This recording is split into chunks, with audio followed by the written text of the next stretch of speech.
So the next thing that we're going to talk about with verbs is actually a three-part series. We want to discuss why it's important to put our verbs, for the most part, in the active voice.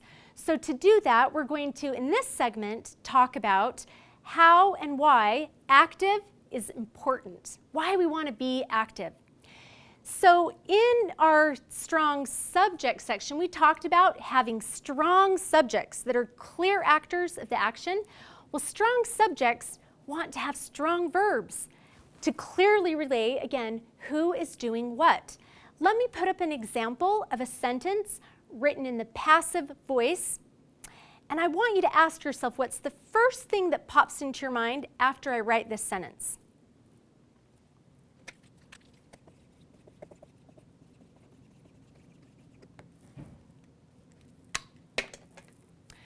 So this sentence, the report was delivered, is written in the passive voice. But what's the first question that pops into your mind? Well, who delivered the report?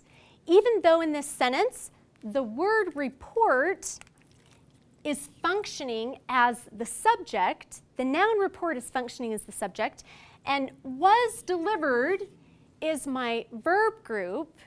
It's my verb group in a passive construction. I don't know who delivered the report.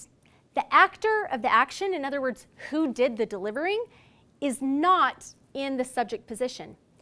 Now, sometimes students get confused if I leave the sentence in the passive, but I add in who did it at the end.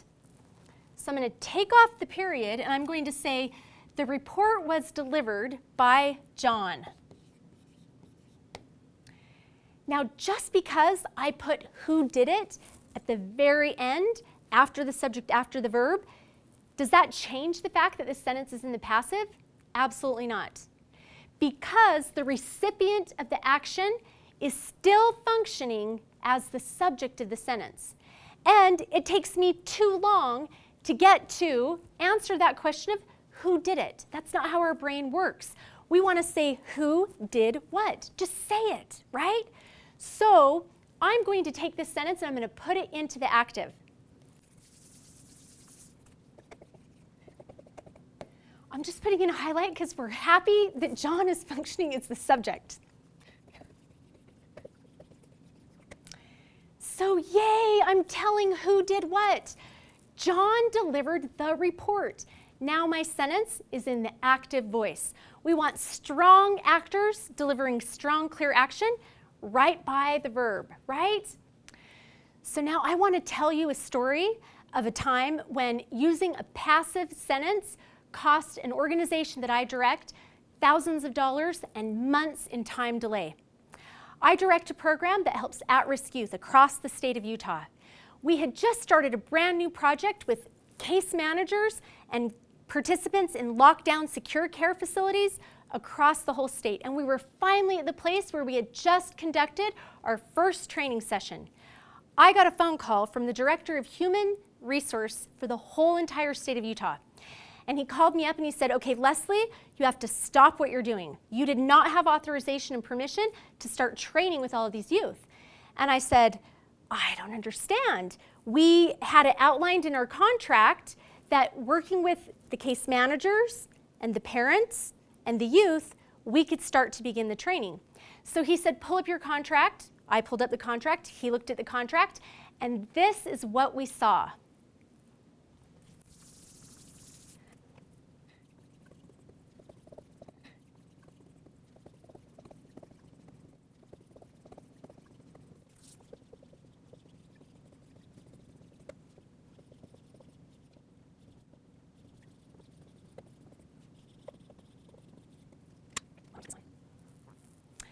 Okay, so here are our three sentences that were in the contract. Can you see where the problem is?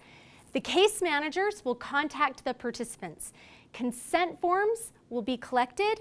The nonprofit organization will begin the training. Right in a row, three sentences very similar to this were right there in our contract. I didn't write the contract, by the way. I'll just put that out there.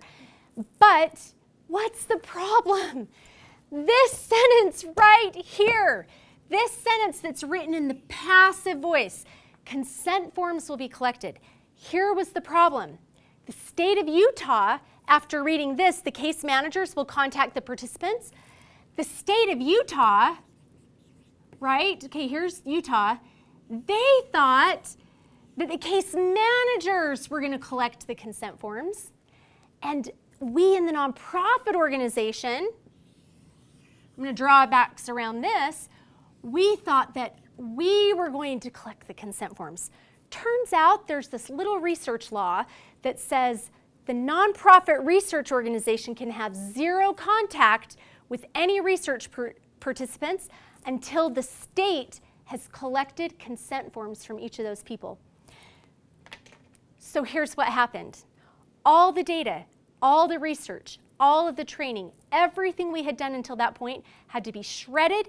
We had to start completely over.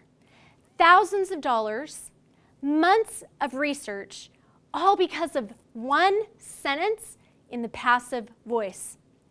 I guarantee if you don't understand the difference between active and passive, at some point, a passive sentence is going to cost your organization thousands of dollars.